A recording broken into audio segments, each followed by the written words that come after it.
What's happening, Fourth and Inches fantasy football fans? We are doing a little announcement before we get to the podcast. The little announcement is we're doing fantasy football leagues for the listeners. So, in these leagues, it will be me, Kev, and Dan against you guys. So, in those leagues, you can join and we will be playing against you. We have an IDP league. We also have a Dynasty League, and we have a Redraft League. So, to get into those leagues, all you have to do is go on to your computer, go to your email, and send an email to StevieP1109 at fourthandinchesff.com. That's StevieP, STEVIEP 1109 at fourthandinchesff.com. The number 4, THNINCHESFF.com, and that will get you into the leagues. It's first come, first serve.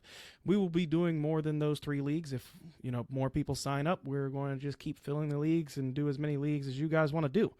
So hit us up and let us know, and when we get those emails, we will send you emails back letting you join whatever league it is that you want to join, and it'll be on and popping. So we are about to get to the podcast and enjoy the show, y'all.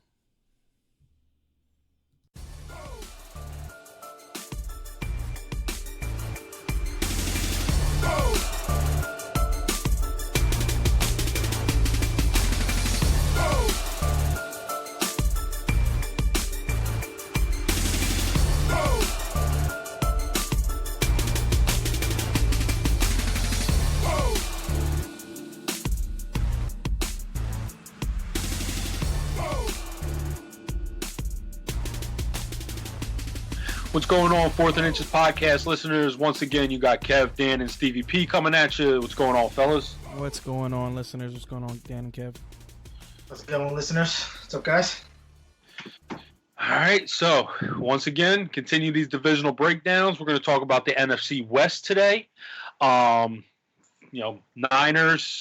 Cardinals, Seahawks, and Rams. Obviously, you got your Super Bowl, your NFC Super Bowl participant in this division. 49ers, potentially an up-and-coming team, a lot of people think this year. Seahawks have always been around, and the other one is, what was the one what's the one I'm blanking on now? Just Cardinals, Rams, Seahawks, and Tampa. The Cardinals are going to be an interesting team to watch because of Kyler Murray and all them, and the air raid offense and everything they got going on there. So should be an interesting division to break down. So, but before we do that, let's remind you to check out our website, www.fourthandinchesff.com. Is www.4tHNINCHESFF.com for a bunch of content, articles, blogs, player profiles, and of course our draft guide. The draft guide features the decision maker. It's basically a tiered out guideline for your drafting style. So if you like risky, you'll have a draft line, a tiered out guideline for you. If you're more conservative, you'll have a tiered out guideline for you. It's a very interesting tool to take with you to your draft. And then you have the cheat codes, and the cheat codes is a visual breakdown of every team's statistics from last year. It is pretty much how we are using the cheat codes as we talk to you on this podcast. It's just so much information that we're just able to give you, right from looking at our computer screen. So be sure to subscribe to that. And, if you're listening, hit that subscribe button, give us a 5-star rating to keep in touch with us. So also, in this, we're going to start doing some leagues on the podcast. Steve, it'll be in our description here. Steve kind of set up our first league. It'll be an IDP league. So if you're interested in joining, get in touch and, send us emails, get in touch with us through the website, and, we'll get you involved in the league. And before we do the West, do you guys think we should bring up Tyreek Hill? I know we talked kind of about Melvin Gordon the other day and how we were just going to wait to do the NFC West, but I really feel like the Tyreek Hill news is even bigger news because many people were expecting like at least a 4-game suspension. I mean, nobody thought that this was coming, that he was just not going to get suspended. And actually, kudos to the NFL and Roger Goodell, because the two situations that were between Ezekiel Elliott and Tyreek Hill, with those guys being suspended, I don't think either one of those guys deserve to be suspended if you research the situations. I think the NFL did their due diligence, and I commend them, because in the past they've just kind of, boom, we're going to suspend people. Suspend you put a bad mark on the shield, you're getting a suspension. And so I commend the NFL for doing their due diligence. So Tyreek Hill,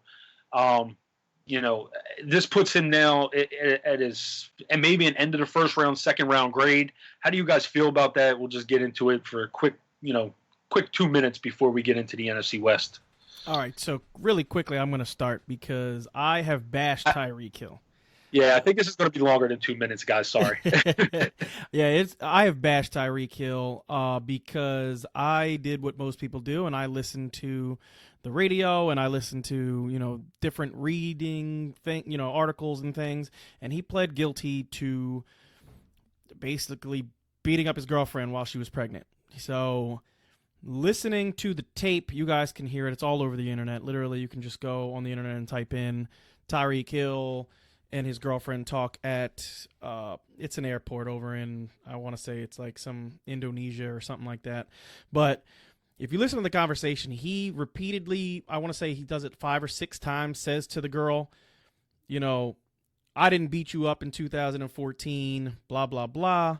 And she basically just completely waves it off because she knows she's recording him, and she knows that if she says anything that's going to be incriminating on her, she's recording herself. You know what I mean? So she doesn't say anything, which to me is a glaring boom in your face. You know what I mean? Obviously, he didn't beat that girl up. You know what I mean? He admitted to grabbing her and putting her outside while she was pregnant. That you might think he's an asshole because of that. But the main reason why I thought he was an asshole is because I thought he beat his girlfriend up while she was pregnant. Now that I know that he didn't, I apologize for, what I said about Tyreek. I still don't think he's the greatest fucking guy in the world. You know what I mean? But in the same breath, he didn't beat his girlfriend up, which I think is a huge, for me, a huge, I don't hate the fucking guy. You know what I mean? Now, I'll say, in your opinion, he didn't beat his girlfriend up. I mean, we don't know for a fact, but in your opinion, listening to the recording, yes, it was a little shady. She was definitely a little shady, and just the fact that she was recording him alone without his knowledge, that's another shady. Like, she just seems like she's out to get him for some reason. That's what it seemed like. I don't know what's with dudes that just stay around with these kind of girls. Like, I understand maybe you have a kid with her, but come on, man. I mean, you could just see your kid and then bounce. You don't have to stick around with the girl. Exactly. Yeah, the first, when we talked briefly about it earlier, the first red flag to me that came up on the whole thing was when, no major investigation was brought up by any of the police or, they kind of it hit TMZ, and then the NFL got wind of it, and then they did their small investigation, and that pretty much was it. And now it's just completely dismissed and kicked under the carpet because proven, innocent until proven guilty. And it seems like from what we're reading about today, it's more so that that the girlfriend, I guess trap would be a good word. We don't know exactly. We weren't in any of their rooms. We weren't, in any of their conversations. We don't know what did go on or what didn't go on. We just know that if there wasn't enough evidence for the NFL to hit him with any suspension or fine, it was probably more blown up of a story than what it should have been. So, well, let's remember that the kid did have a broken arm, and they did deem that it was from some kind of physical. They said it was abuse, is the way they worded it. If you read, they did say, they thought it was from abuse. So we don't know which one of them hit him. We don't know if maybe, they had hit him earlier and, he fell down the steps, because they do say that he probably broke his arm due to a fall. I mean, they did say that he had fallen down the steps. So you don't know if, maybe Tyreek gave him a beating and sent him upstairs to his mom. He fell down, or, his mom gave him a beating and sent him downstairs to Tyreek. You don't know what the story is. You don't know what the situation is. It's a terrible situation for the kid. And let's remember that it's about a kid here, what is going on. So, I don't want anybody to forget that the reason this whole shit went down is because a kid was abused somehow. So, let's all keep that in mind. Yeah, we don't know what's going to happen in the future, if there's going to be any cases. I mean, as far as this one goes, I don't think any more conclusions need to be made. I just, we pretty much have the facts now, and whether he did something or didn't do something, they're pretty much not going to get any more involved with it. So let's move on to you want to add anything, Kev, before we move on to the West? No, I know. I mean, I think I didn't really want to. We can talk about Tyreek Hill and his draft and all that kind of stuff. We can get on that when we get. Yeah, we'll wait till the division for that. I guess. We can do that division when we start up the AFC. We'll start with that division. That way, division actually we do have that. That's the division with all the drama, I guess you can so to speak. So we'll do that. We'll do that one first. That'll be our next podcast. But now we'll get into the NFC West, and we are going to start with the Arizona Cardinals. So let's start it off with David Johnson, guys. He's a first-round pick. Right now, I believe his ADP is round 1, pick 5. I'm assuming. I'm actually not even looking at that right now, but that's pretty much where he's been going recently in my mock drafts, is right after the top 4 guys. To me, David Johnson is an extremely safe pick. Pick 6. Round 1, pick 6, Matt, Kev, just so. Okay. So, to me, David Johnson is an extremely safe guy to pick. I understand a couple years ago he had the wrist injury that kept him out, for the whole season. But to me, the guy just every year, like last year was a bad year, and he still finished in the top 12 as an RB1. And a lot of that was due to health, but if a guy's giving you a full healthy 16 games, then he's going to be worth that spot if he's finishing in those top 24. It's a fast-paced offense that they got going with the air raid now, and it should help him out a little bit. It should definitely give him some space. He's got Kyler there now. Usually running backs with mobile quarterbacks tend to be a little bit more free because there's a lot more attention paid to the quarterback who could potentially run. So how do you guys feel about David Johnson? Yeah, I love David Johnson this year. He's been, of all the people that have moved up my ranks, David Johnson has definitely moved up my ranks the most. I believe when we started the off season, when we actually put our ranks up on the site, I believe I had him at like 8 or 9. And he moved up to 7, then he moved up to 6. Now he is at 4 for me. I love the guy. I mean, I loved him last year. He just was on a terrible team, and he still, to me, what he did last year was impressive. You know what I mean? Like, I know most people will say, oh, he finished the number 10, running back in fantasy football, but that offensive line was the worst offensive line in football. That offense, period, was the worst offense in football. You know what I mean? When you're looking at the cheat codes, they had 3,865 yards of total offense. That's total. We have teams that threw for damn near 6,000 yards. For $5,000. You know what I mean? Like, Patrick Mahomes threw for 5,000 yards. Like, it's unbelievable. It's unbelievable how bad that offense was. And they relied on DJ to do the thing. They gave him 308 touches, and he did what he could do. You know what I mean? To me, that was impressive what he did last season. And I take nothing away from David Johnson. I think with a better offense, with I don't know how much the offensive line has improved, but guess what? Like Kev said, when you have a mobile quarterback back there, that really makes a difference. When you have some weapons around you like they didn't have last year, Andy Isabella. Andy Isabella and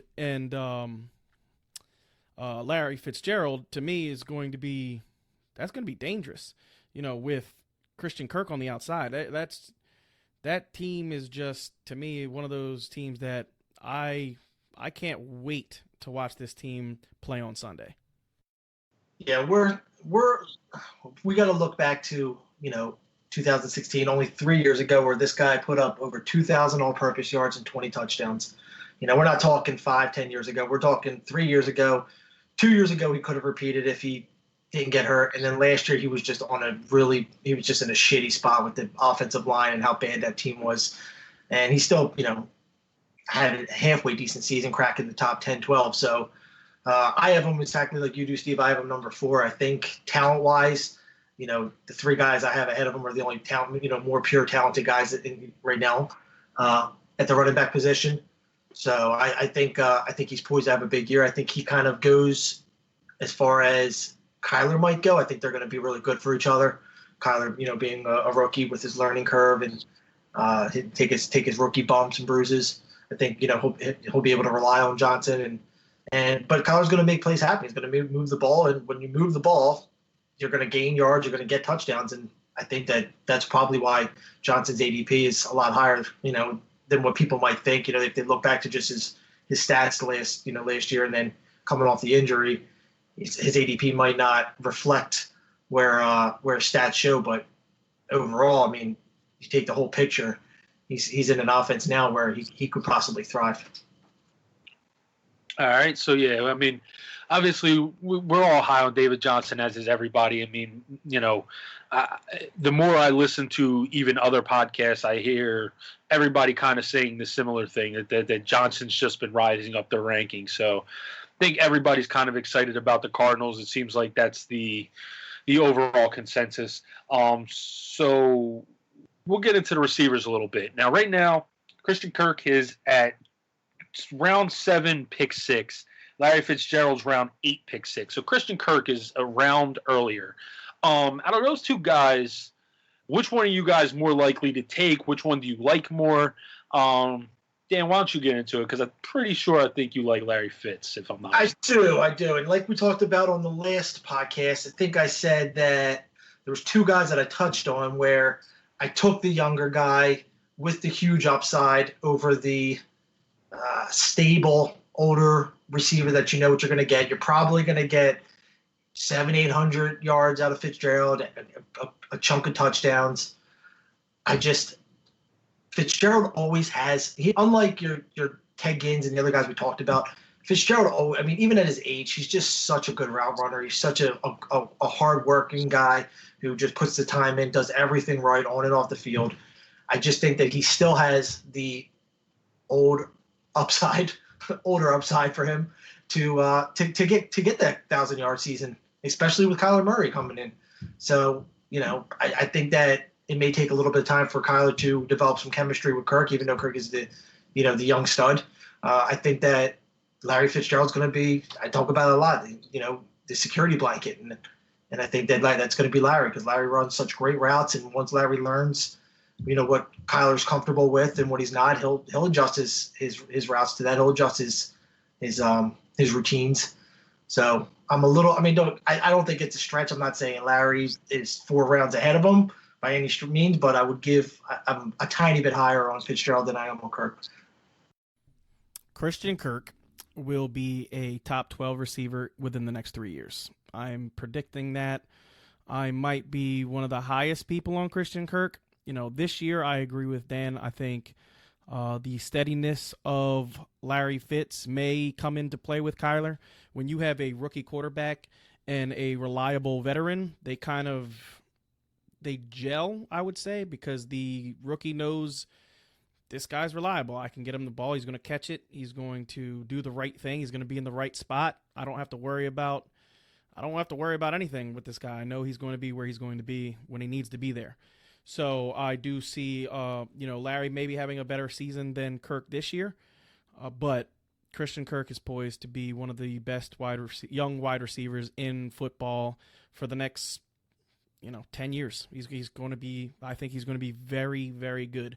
Watching him on tape, He scratches off every box of a wide receiver that I want to have on my fantasy team. He runs good routes. He has good feet. He has good get off on the line of scrimmage. He has the speed to outrun cornerbacks and score touchdowns, and that's what I want. So for me, I think the sky's the limit for Christian Kirk. But for this season, I agree with Dan. I think, Larry Fitzgerald, I actually got him in an auction draft that I did today for $2, and I was actually no, I think I paid $1 for him. I got him for $1 because it was at the end of the draft, and nobody nominated him until everybody was out of money, so they didn't want to spend $2 on Larry Fitz. So I was really excited to get Larry Fitz, especially because I was hurting at wide receiver. He's going to be great. Kevin, before you go, I just want to throw a bananas stat out there that I don't know if you guys heard about. I almost had to scratch my head when I heard it, but in Larry Fitzgerald's career, he actually has more fumble recoveries than he does passes dropped. I was going to say I've heard similar. I heard it, and then I looked it up, and it's from people that did the research, it's true apparently, and that's unbelievable to have whatever he has, a 12-year career now or something, to have more fumble recovers as a receiver than drop passes. I think he says he has 6 to 8 drop passes in his career, and he has 9 or 10 fumble recoveries. Yeah, he's got great, amazing hands. Unbelievable, just preparation. That's wild. Yeah, it's actually kind of funny. I was listening to you talk about Fitz with the reliability factor, and it's kind of crazy, man. Kyler probably grew up idolizing this guy. I mean, everybody loved Larry Fitzgerald. I mean, I'm 34 years old. He's pretty much my age, and I idolized him. So, you think about a guy like Kyler Murray and then entering into that locker room. I understand he's the first overall pick, highly hyped, and probably has a ton of celebrity in himself. But dude, he's walking into Larry Fitzgerald. Just imagine that first meeting. Holy shit! This is Larry Fitzgerald. That being said, I just love Christian Kirk. I really, really love Christian Kirk. I've been saying this for probably, I think we did we did the mock draft podcast, and I think I drafted him and talked about him then, and I talked about him when we did our wide receiver podcast. The guy's just a big play waiting to happen. He's like Steve said, he's great footwork, great get off at the line. He's got really good speed. I watched him take a screen pass 59 yards or 75 yards or something like that. Just weaving his way through everybody and then broke down the sideline.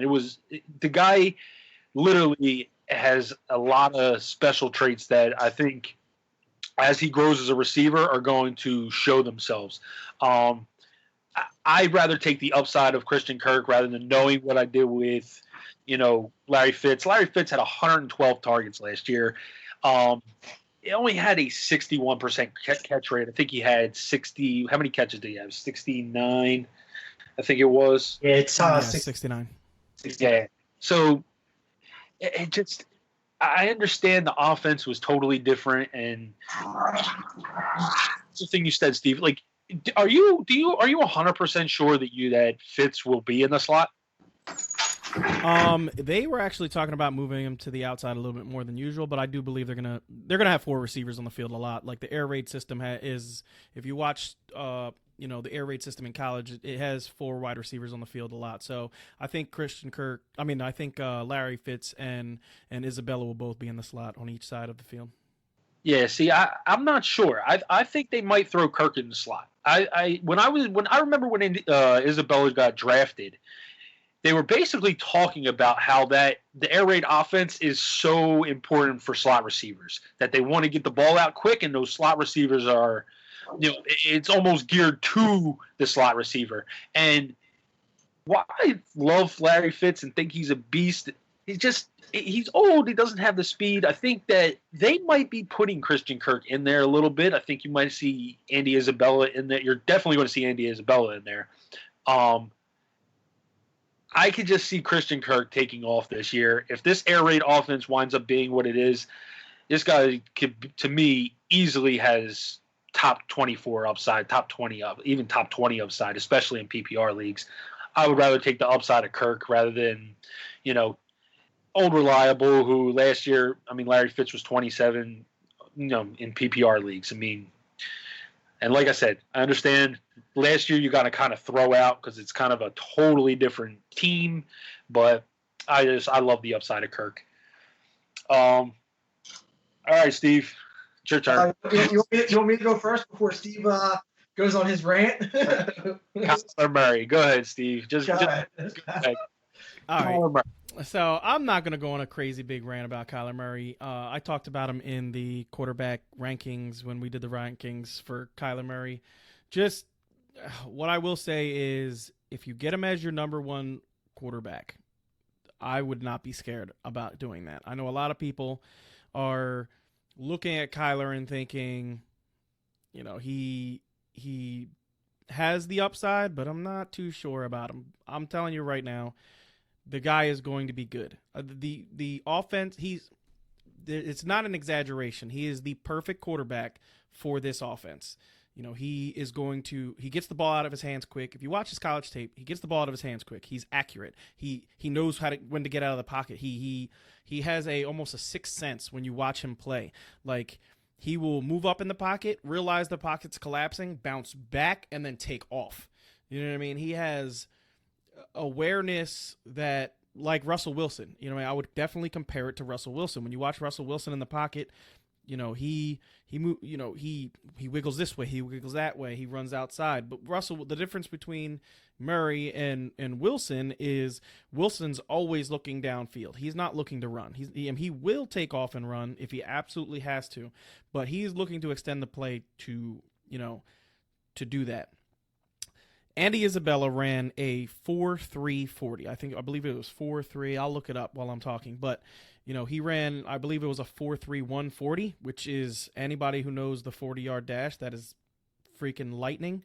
But him and Kyler Murray foot raced. I believe it was last week in training camp or not training camp, but mini camp. And he beat him.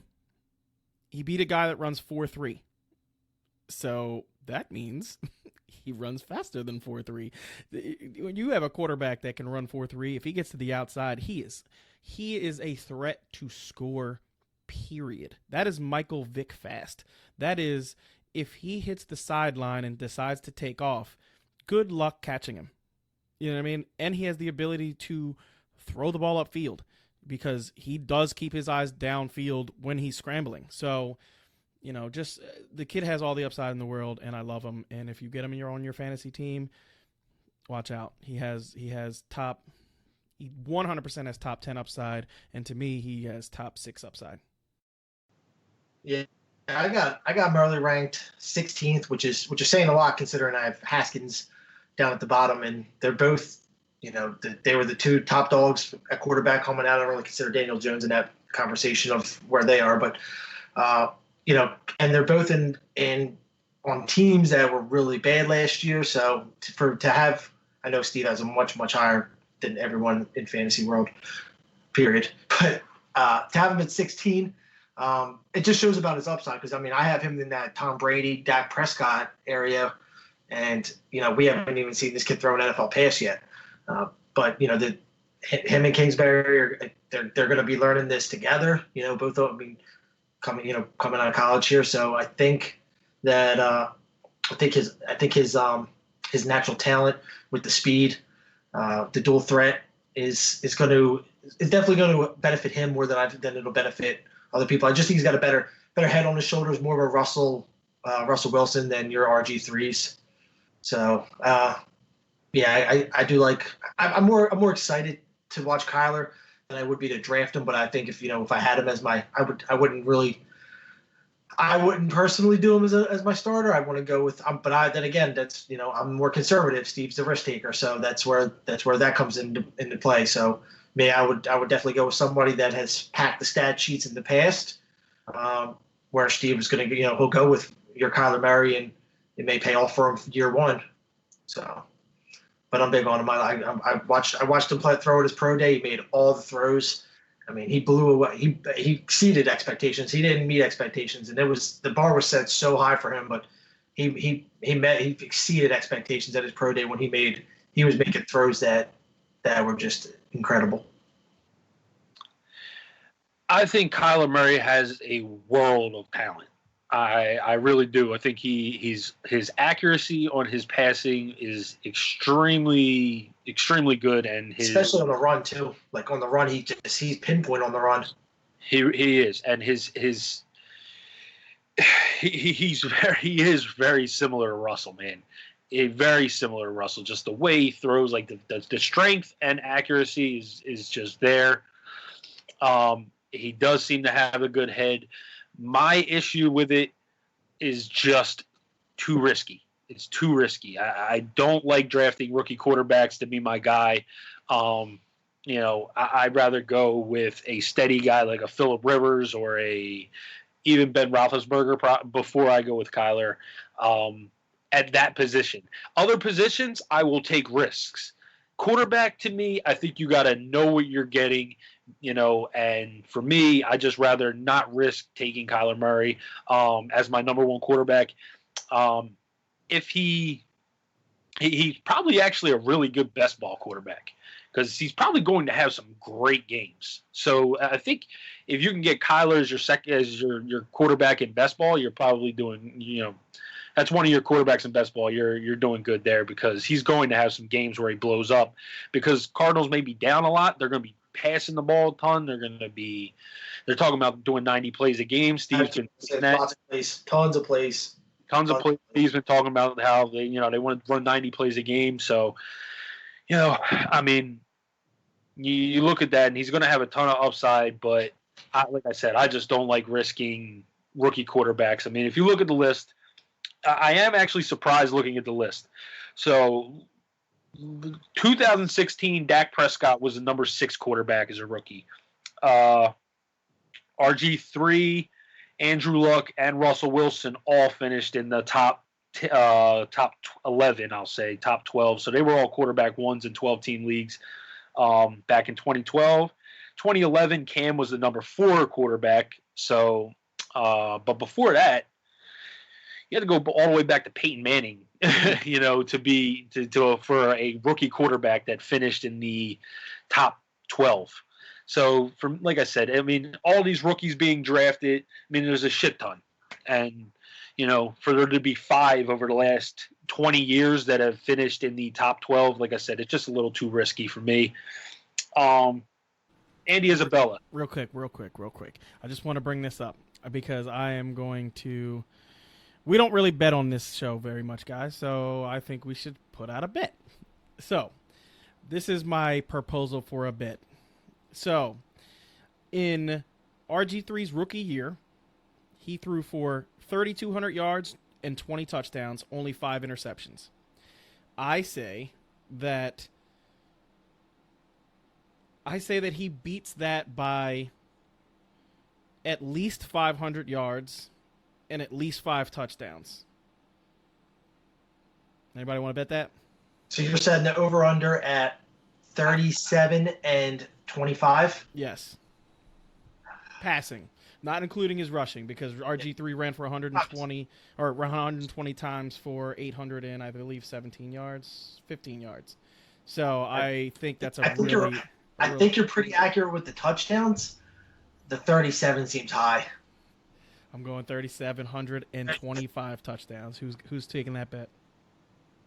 I got you on it. I'll take it because I think the 37's high. Awesome. I think the 37's high.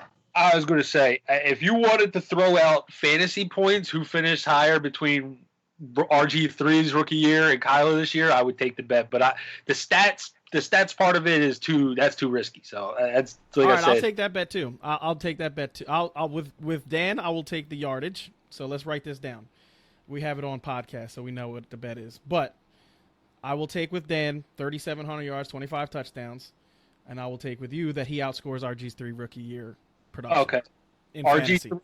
RG3 in his rookie year, you can write this down, had 303.2 fantasy points through 16 weeks. We're doing through 16, right? Yes. He has to play 16. That's the stipulation. He has to play just as many games. Didn't he have 800 rushing yards and 815 rushing yards? Yeah. I mean, and a ton of touchdowns, too. He was breaking down the sideline left and right. Yep. I'm taking that bet. Okay, I would side on Kevin with that. I'm sorry. I don't think that's getting replicated. 303.2 fantasy points through 16 weeks. That was week 1 to week 16 because that's all we go off of. All right, so I'm definitely saying Kyler's not doing that. And just to give you a guideline on what that is, that was Andrew Luck last year. He had 304 fantasy points. So Steve's saying that Kyler is going to outscore Andrew Luck from last year. I'm taking that bet on. Let's do this. All right. So, Andy Isabella, you guys think that good late round flyer, given the offense, given the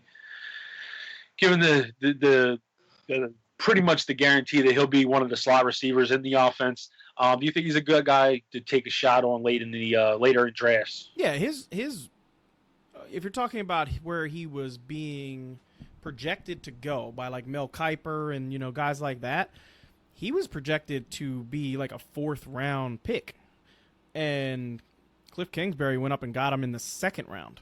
So to me, if you're reaching on a slot receiver in the 2nd round who had a 4th round grade, I believe he's going to be used. I believe he saw something in him that he wants to utilize in the NFL. And to me, those are the kind of guys that those are the kind of rookies that I want. Paris Campbell, Andy Isabella, those are the rookies I'm reaching on. I'm not reaching on, as high as I am on N'Keal Harry. I'm more dynasty high on N'Keal Harry than I am, 2019 fantasy football high on N'Keal Harry. I think Andy Isabella definitely outscores, N'Keal Harry, and he might outscore him by a lot. I just think he's going to be used, and if you need wide receiver, then I 100% take Andy Isabella, and be happy that, like Kev said, in the air raid system, the slot receiver is going to see a lot of targets. So I think Andy Isabella could see 100 targets this year, and I don't think N'Keal Harry is seeing anywhere close to that.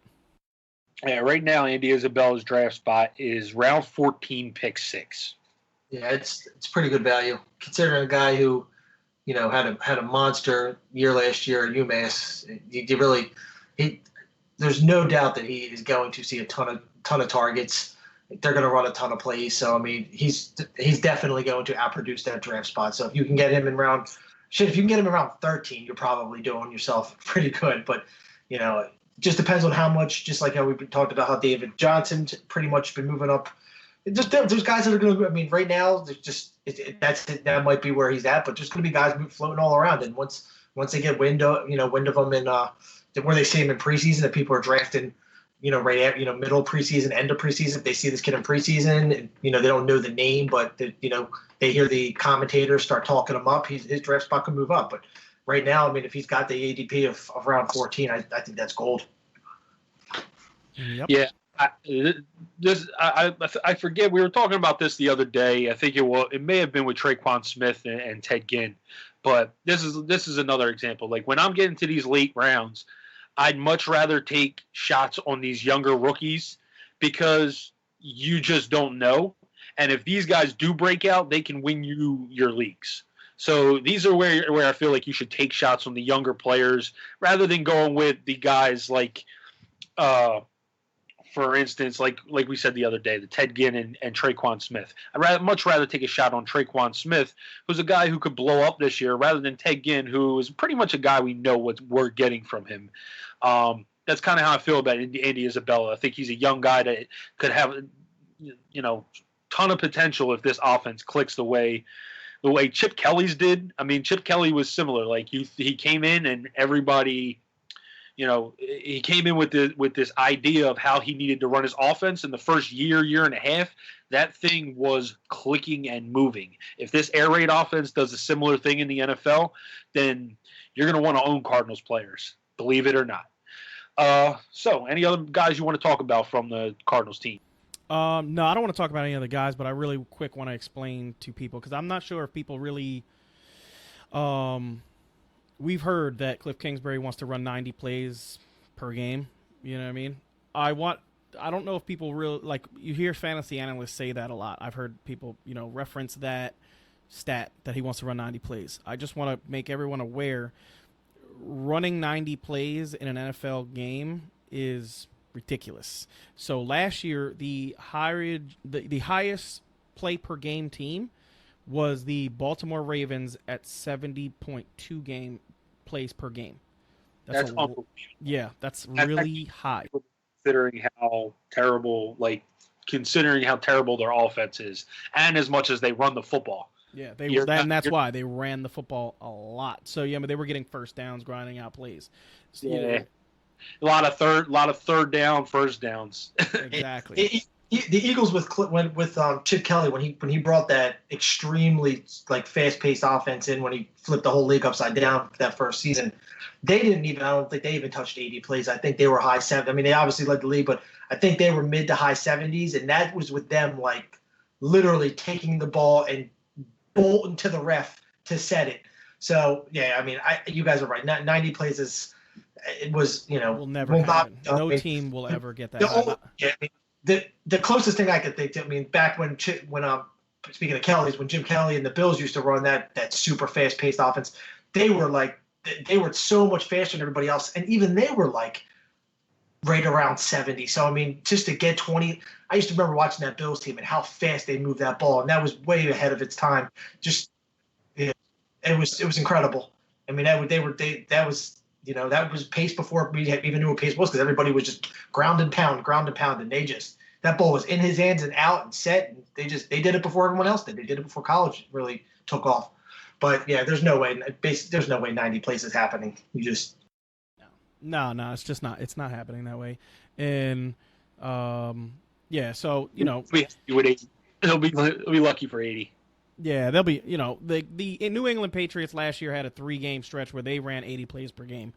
And that was the last 3 games of the season, and that was only because they, if you guys remember, they were just running the shit out of the ball. They were grinding out first downs over and over and over. So they ran, 80 plays per game, and that was just like outrageous. In a 3-game stretch, the closest team to them was 68.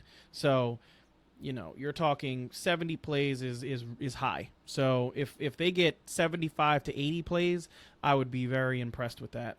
Throughout an entire NFL season, I'm banking on more like 67 to 73. I think it'll be somewhere in that range, because I do think that they are going to run a shit ton of plays. They're going to be in a hurry up type offense, and I do think that's going to be, going to bring their plays up. But we can go on to the next team now. Yeah, we'll get into the Rams now. We'll start with we'll go into the NFC Super Bowl contender from the West, from this division. I was going to say the NFC Super Bowl contender from the NFC. So I'll start it off, Todd Gurley. All right, we're not going to talk about Todd Gurley. I refuse to talk about Todd Gurley a ton in this podcast because we've talked about him so much. I'm just going to say right now, he's going with the 5th pick in the 2nd round. I love the value of Todd Gurley. I mean, truly. It's just, and it seems like it's dropping. I did a mock draft today. I got him. I had the 1st pick in the draft. He wound up going 2 spots before me in the 2nd round. So that's the 10th pick in round 2. Like, if you're getting one of those top 4 running backs and then getting Todd Gurley, your team's just set up for I mean, barring health, and that is the question. But like we've basically been saying, this is a pain tolerance thing. Obviously, they're going to manage it. They may lighten his workload a tad. But if you lighten Todd Gurley's workload a tad, he's still a number 1 running back. I just think that the more his value drops, the more I like it. Yeah, my thing with Todd Gurley is he's not dependent on a super high amount of touches because he is so effective in the red zone. He doesn't need 25 touches to give you number 1 running back production. If you look at his, red zone, basically his red zone touches from a year ago, I'm going to bring those up, but he's not a guy that, he didn't have like a crazy amount of yards. He had 1,251 rushing yards. I wouldn't say that's amazing. Like, he had so many rushing yards last year. That's not why he scores fantasy points. He scores fantasy points because he scores touchdowns. He is the most consistent touchdown scorer at the running back position. He had 315 touches last year. He had, catch wise, he had 81 catches or 81 targets, and he ended up getting 59 catches out of that 81 targets. You know what I mean? He had freaking 580 receiving yards. He had 1,251 rushing yards. That's good number. That's like Melvin Gordon numbers. But what separates him from the rest of the league is the damn dude had 36 carries inside the 10. He had 18 carries inside the 5. He scored 9 rushing touchdowns inside the 10-yard line. The dude is just an animal when it comes to scoring touchdowns. He scored 21 touchdowns last year. That's a big number. You know what I mean? Like 20. And that was considering what happened at the end of the season where the one he missed the one game. I believe it games. The championship game he actually missed. He was 15 games. Yeah, he played 14 games in the regular season, and the dude scored 21 touchdowns. Like, I'm not buying Todd Gurley because I think he's going to get me 2,000 total yards. I'm buying Todd Gurley because I think he's going to get me 20 touchdowns. I think he's a lock for 20 touchdowns. To me, it's not a matter of, if you're talking dynasty, like we said in the running back podcast, then no, I don't want Todd Gurley in the first round. I'll take him in the late second in a dynasty league because I know he's probably not long for the NFL. But guess what? If he plays 14 games this season, just like he did last year, or even 13 games, I think he's good for almost 20 touchdowns, and that's what I want. And I'm getting that in the second round. I'm buying. Yeah, do not be scared off by Todd Gurley and whatever they're saying about him. He's on the field for 90% of the plays. So, if he's on the field for 75, 80% of the plays, like Kev said, he's still going to produce a massive amount. You're going to have a ton of games where he's double-digit touchdowns. So he's definitely going to wind up in that 15 to 20-some touchdown range, receiving and rushing. I had the guy on our leagues, for the last 2 years, and he's an absolute pleasure to have on your fantasy team because he is as consistent as a fantasy player as I've ever had since I've been doing this for like 10, 15 years. The last 2 years that he's been on my team, you just can't bank on somebody to be that 30-point guy, like game in and game out like he is. His bad games where he just had low yardage, us being a PPR league, the bad games where he, was just completely stopped for 50 yards rushing and maybe 1 or 0 touchdowns. He's still getting 20 yards because of the workload, the touches and the receptions. And, you put 50, 60 yards rushing with 50, 60 yards receiving with 15-yard carries and 7 receptions, and it gets you to where, an excellent running back is, and that's a bad game for Todd Gurley. It's just the stats don't lie. Yeah, it's definitely. He had one bad game against Chicago last year where he had 11 for 28, and that was basically it. The dude scored 3 touchdowns in 2 different games. He scored 4 touchdowns against Arizona, total touchdowns. Against Seattle, he had 3 touchdowns. Against Denver, he had 3 touchdowns. Against San Francisco, he had 3 touchdowns. The dude is just a touchdown animal. When he gets close, there's certain players like LaDainian Tomlinson. What made LaDainian Tomlinson so good, if you look at his total yardage, he had seasons where he had 200 or 2,000 total yards. But what made LaDainian Tomlinson so good was that he scored touchdowns in droves. Like the dude he had a 31 touchdown season, best touchdown, in fantasy football. And guess what? So Todd Gurley, I'm not saying he's LaDainian Tomlinson, but he's the closest thing to LaDainian Tomlinson since LaDainian Tomlinson, because if you look at his numbers, right, his touchdowns are so goddamn consistent. It's stupid. So Todd, what made, like with LaDainian Tomlinson, right? You could bank on those touchdowns. With LaDainian Tomlinson, he changed fantasy football. The dude did. They went from doing leagues that were snake leagues to changing leagues with snake leagues that they called it the third round reversal. I don't know if you guys been playing fantasy football that long, but what would happen is if you had the first overall pick, you would go all the way to, the first round, all the way back to the second round, right? You would get your pick in the second round. Then it would reverse, and the team who picked the last in the league would get the first pick of the third round instead of you getting double picks, just to try to even out the league because how much LaDainian Tomlinson was scoring. if you had LaDainian Tomlinson, he was literally a cheat code. And Todd Gurley has been that good for the past 2 years.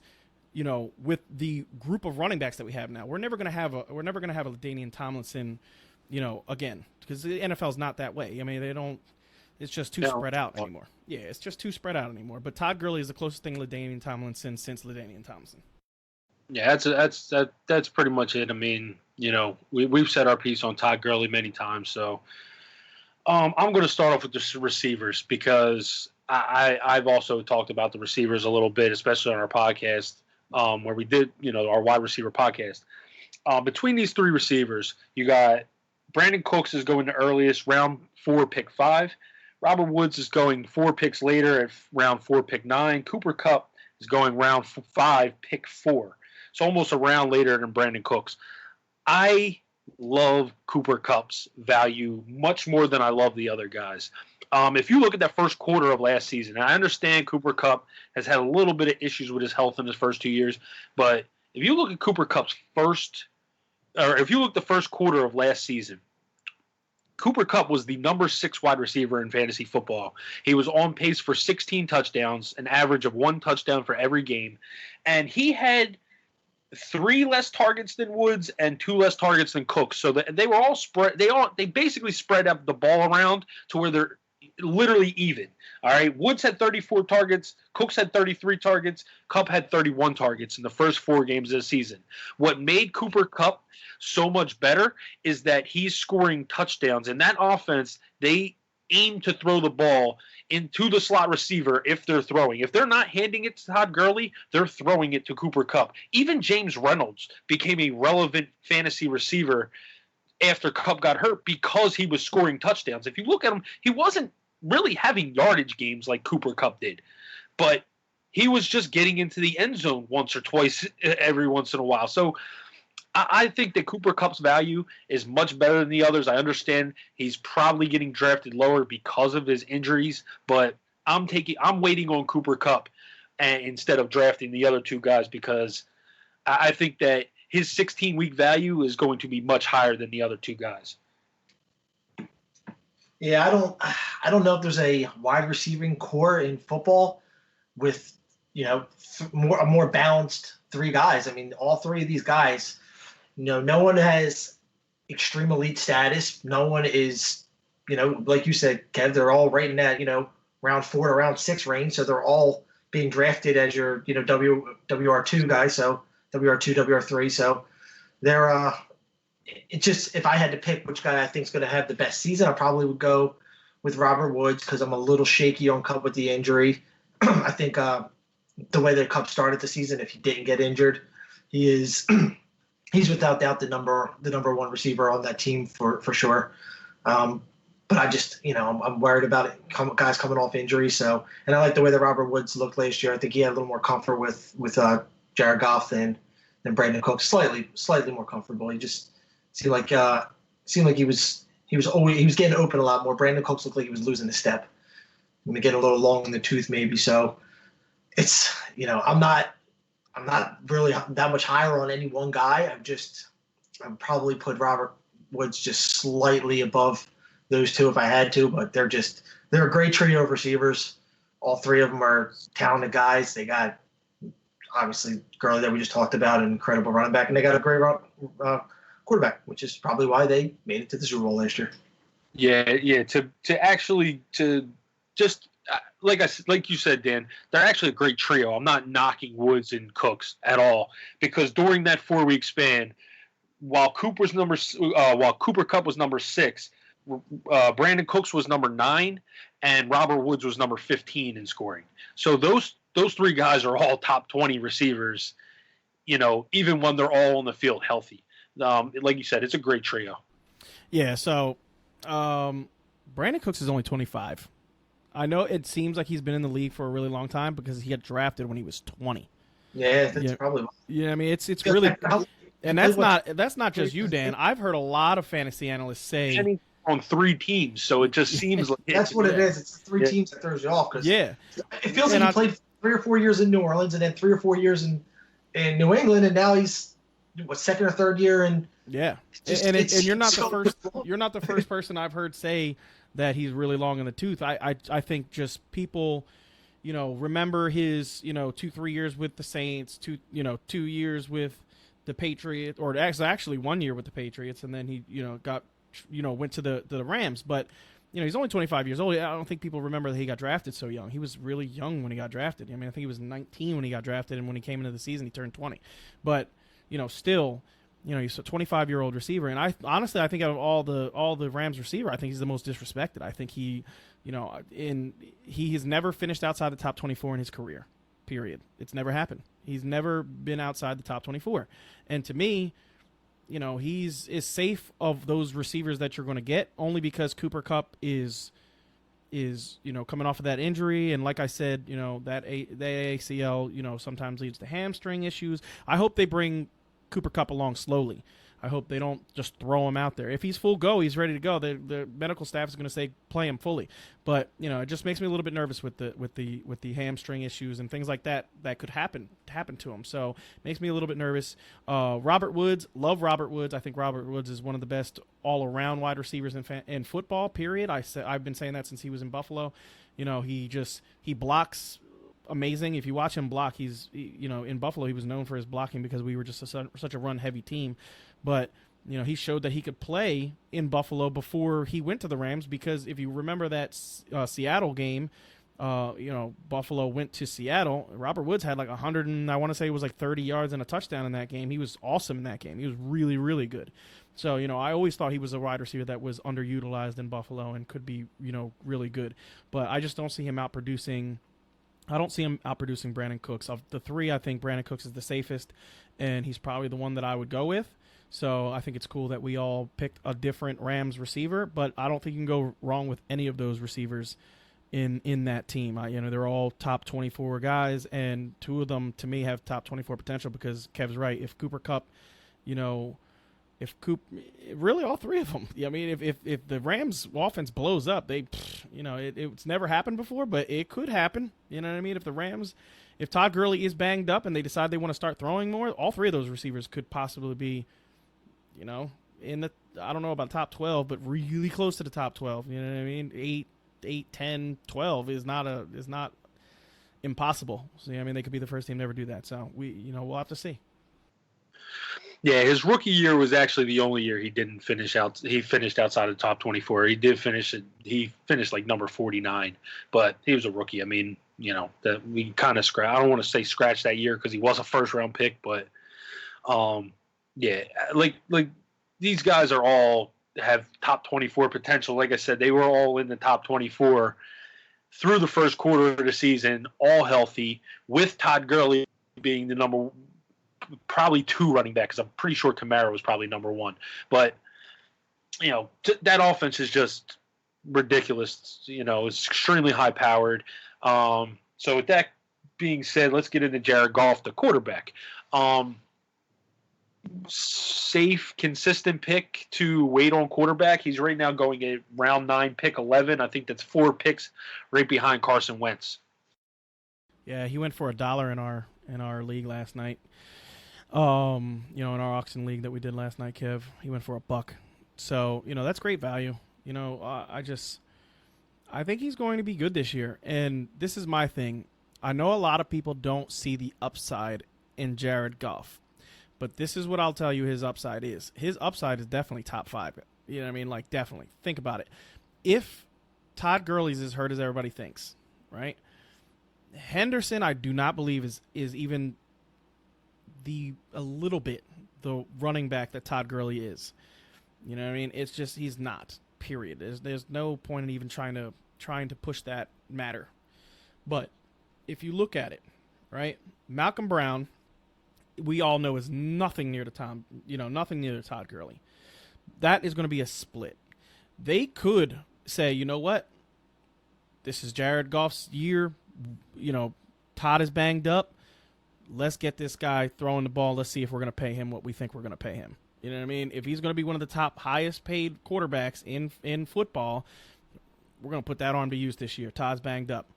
And with those receivers, And their tight ends are good too. Their tight ends are not bad tight ends. They just don't use them. I mean, Gerald Everett is a very good tight end, and Tyler Higbee showed that he could produce when called upon. So, that offense in totality is just one of the best offense in football, period. So, I know their offensive line, they lost two of their starting offensive linemen, but if this offense plays up to what they played last year and better, Jared Goff has a lot of upside. Yeah, I mean, we saw Matt Ryan win MVP just a couple of years ago, and I think the Rams have a way better offense than Atlanta had, as good as Atlanta's offense was. So he has huge upside. I mean, for sure, top 10. Top 5, like you said, Steve, is no doubt out of the question.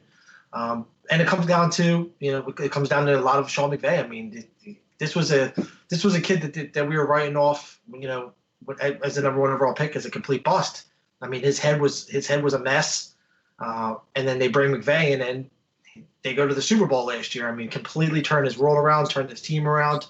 So I'm really big on Jared Goff. I think he's going to have an awesome season. I think it's whether or not Todd Gurley plays as much as he did last year. I just think that Sean McVay is just he's too talented of a coach and of a strategic play caller that he's gonna find the right fits for Goff and just continue like he has done the last few years to develop him into an elite quarterback in the league like he's becoming.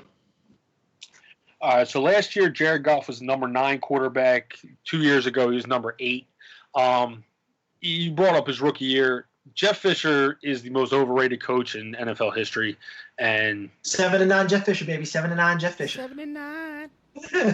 Steve McNair made that dude millions because that one year they got to the Super Bowl was Air McNair to the fullest. Rest his soul. But this year going in, Eddie George wasn't bad either.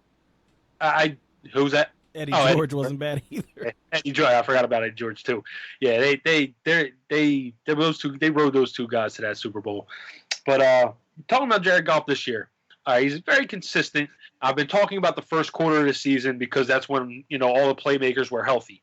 During the first quarter of that season, Jared Goff was the number 3 quarterback. So you talk about having top 5 upside. If all his playmakers stay healthy, it looks like James Reynolds is nowhere near the receiver that Cooper Kupp is.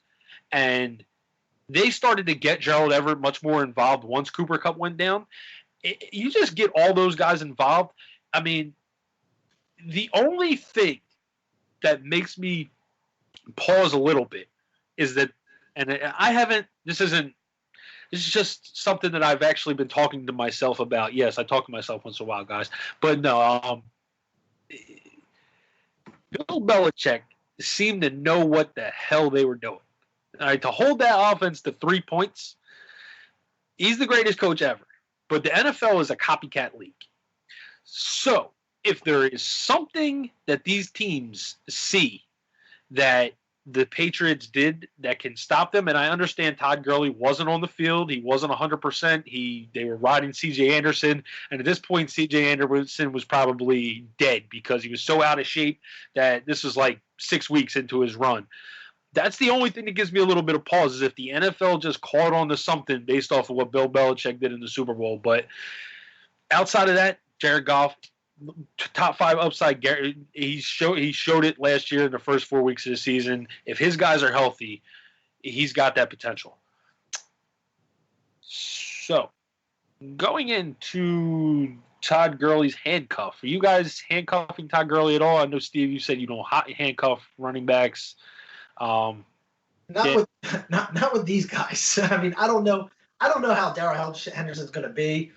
He didn't really overly impress me too much at Memphis, but I mean, he had some decent games. But I mean, we saw nothing out of Malcolm Brown last year. I mean, C.J. Anderson, fat boy, coming in looked better than he did. That's not helping out your case, as being the backup to an elite running back who people are talking about, taking a little bit of a workload off. So, someone's got to step up. So, I mean, if we're going off of who we have to choose. I mean, I wouldn't handcuff either of them because I don't think either of them are going to have 1,000-yard seasons, even if Todd Gurley goes down. But if I got to choose one of the two, I definitely would do Darrell Henderson because of the unknown. I mean, we saw what we got out of Malcolm, so I think Henderson possible upside. I mean, being in that offense, he's got the right fit for sure.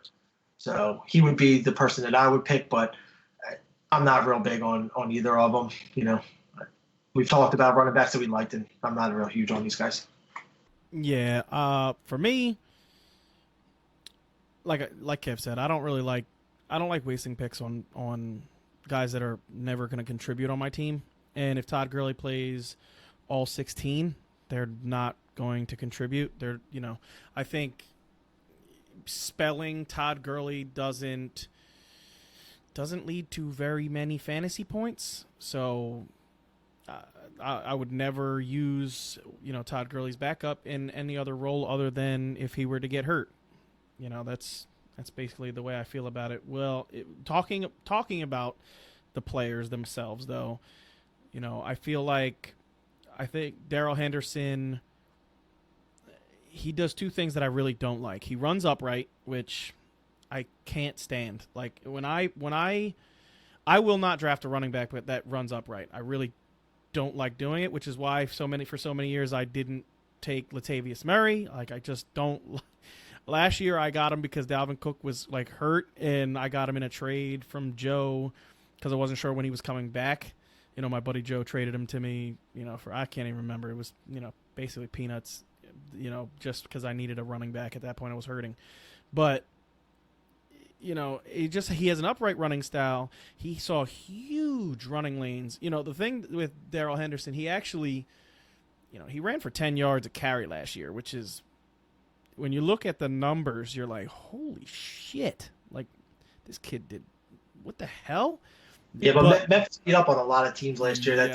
They had a schedule where their schedule is a big deal. Their schedule wasn't against elite talent for one. His offensive line was creating huge holes for him, and he was like I was telling Kev, me and Kev were actually talking about Darrell Henderson. He was when he looked good in games, he doesn't have a cut and go. I hardly ever saw him put his foot in the ground and get upfield. He's kind of like a Volkswagen that when he hits the corner, he's just curving. He's not cutting. I call him a curver. He's a curver running back, not a cutter. You know what I mean? Like he hits the side and he's curving upfield. Because who used to run like that? DeMarco Murray. Remember, he put his arm out to try to get some edge. Yeah, man, it's crazy.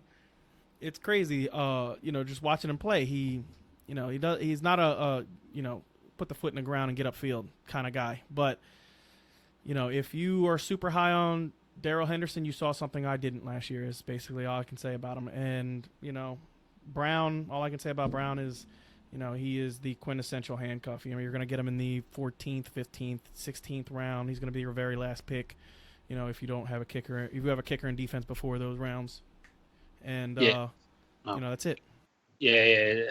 I actually think Malcolm Brown is probably – I think Malcolm Brown is going to be their handcuff. Last year we were hearing a ton about this dude, John Kelly. Like he was going to be Todd Gurley's backup, and when it came time to replace Todd Gurley, Malcolm Brown stepped in. I think he got hurt, but then they went and got C.J. Anderson, and this dude John Kelly just never turned into anything. Darrell Henderson right now is going at round 6, pick 9. That's not a handcuff, okay? You're not taking a running back in round 6 to be a handcuff. The only reason you're drafting him is because you think Todd Gurley will be hurt and he will take over. I just don't see we all like Todd Gurley. So we're not taking Darrell Henderson. No way, no how. He's a 6th round pick. 6th round pick right now. 6th round, pick 9. There's no way that I'm taking that dude. All right, so now we're going to get into the San Francisco 49ers. All right, we're going to start off with tight end George Kittle. Right now, George Kittle has an ADP around 3, pick 8. He's one of those top 3 tight ends we've all been talking and hearing about between him, Ertz, and Kelsey. I like Kittle. I still think he's a top 3 tight end. He broke a record for receiving yards last year. I could definitely see his receiving yards going down, but I think he only had 5 touchdowns last year. I could see that number going up. So I still think they kind of balances out there and still finishes as a top 3 tight end. Dan, how do you feel?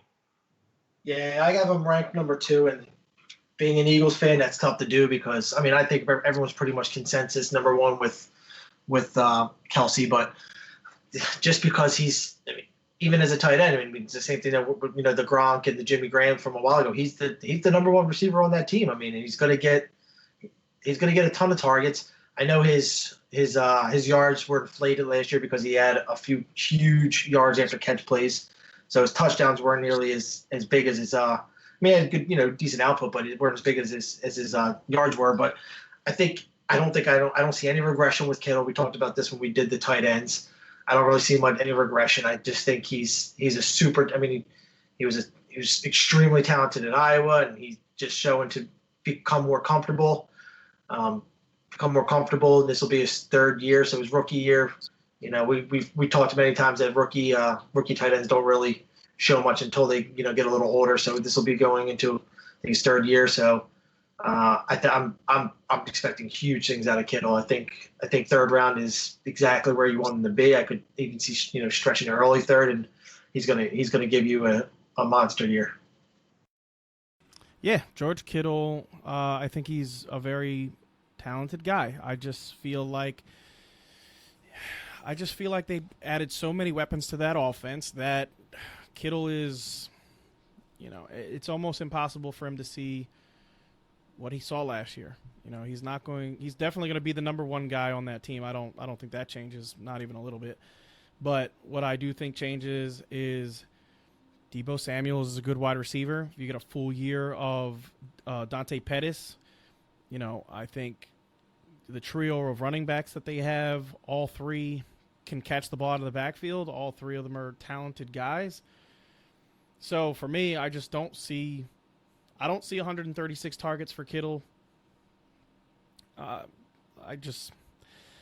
Maybe 120, maybe he goes down by almost 20 targets, and he's still a great tight end, but not the number 2. I think the top 2 are what they are. All right, so we'll get into the running backs now. Tevin Coleman, Jerick McKinnon, Matt Breida. There's been a lot of talk about these guys. Right now, Coleman's going round 6, pick 3. McKinnon's going round 10, pick 8. And Breida's going round 13, pick 8.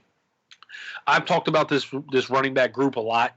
I love this running back group, mainly because I love running backs in Kyle Shanahan's system. You saw it with Breida last year. Breida finished as number 22 running back last year in PPR leagues, and that's for a guy that was relatively unknown. Everybody thought McKinnon was going to be the guy, and then 2 weeks before the season starts, he tears the ACL, and Breida stepped in and did an excellent job for them. Do I think Matt Breida is the best running back on the team, or has that? I don't. I think Tevin Coleman and Jerick McKinnon are both much better talents than he is, and both of those guys are going to have they're going to start off as the guys. There's been a lot of Matt Breida talk all of a sudden that he's going to step in there. They didn't trade Jerick McKinnon when they could have this offseason because they still want to use Jerick McKinnon. They signed Tevin Coleman. They obviously thought they could do better than Matt Breida. So I think both of those guys are going to be used. And this is actually a backfield that this isn't even a handcuff situation. This is a situation where I would take all 3 of these guys and watch what happens. And I really think both McKinnon and Coleman to start the year are going to be pretty relevant. Yeah, I agree. If you go to the website, read the player profiles on all of the trio of running backs that the 49ers have. I wrote about all 3 of them. I think all 3 of them are relevant. I think Kyle Shanahan is, he's just like his dad. You know, I mean, they know how to have running backs produce, you know, on a very consistent basis. You know, Terrell Davis, I think he's one of the greatest NFL talents, you know, at the running back position. We saw what his dad did for Terrell Davis. We see what, you know, Kyle Shanahan did for the Falcons running backs. And, you know, Tevin Coleman's coming into play for that team. I think Tevin Coleman is completely relevant. I think that, you know, it's a situation that I trust Kyle Shanahan to put these guys in situations where they're going to score fantasy points. So, like I said when we did the running back, you know, talk, I just feel like this team is going to produce at the running back position, and, you know, they're not in a handcuff situation like Kev said. I would not consider McKinnon a handcuff to you know, Coleman. I think that he will produce by himself, you know, and that's why I say I don't take handcuffs, because to me handcuffs are the guys that you take 13th, 14th round, and you don't expect them to do absolutely anything unless the number one goes down. I mean, when you have a guy that's going to produce every week, you know, as a flex or, you know, as a RB3, you know, if you have three running backs in your league, you know, a guy that you can play and you can feel confident he's going to get touches, then that's not a handcuff. So, you know, I just don't think that McKinnon's a handcuff. I think he's going to be very good. And I think Matt Breida also has a chance to come in and play if, you know, if Coleman is not playing well. We saw Matt Breida do what he did last year. He was very productive. So, you know, it is what it is. They are going to produce on the 49ers, and I want 2 out of the 3 if I can get them. Yeah, really quick before you go, Dan. Remember, Matt Breida last year was also banged up a lot. He just played. And I think he played because he knew he was getting his shot and said, I'm going to try and prove that, you know, I can be an NFL running back. So hopefully one day he might be able to get paid. But he was banged up a lot last year. So he's also not a guy that can stay healthy. McKinnon obviously tore his ACL last year. Coleman, I think he's been pretty healthy through his career. But, yeah, I mean, remember, Breida was also banged up a lot last year. So, you know, these 3 guys could very well all see time if injuries come in just because they're so deep at the position. Yeah, I mean, San Fran they have a special kind of position that they're in right now where all 3 of them, I mean, mainly Coleman and McKinnon a little more so, but these are 3-down backs. These guys are not only great runners, but they are monsters out of the backfield.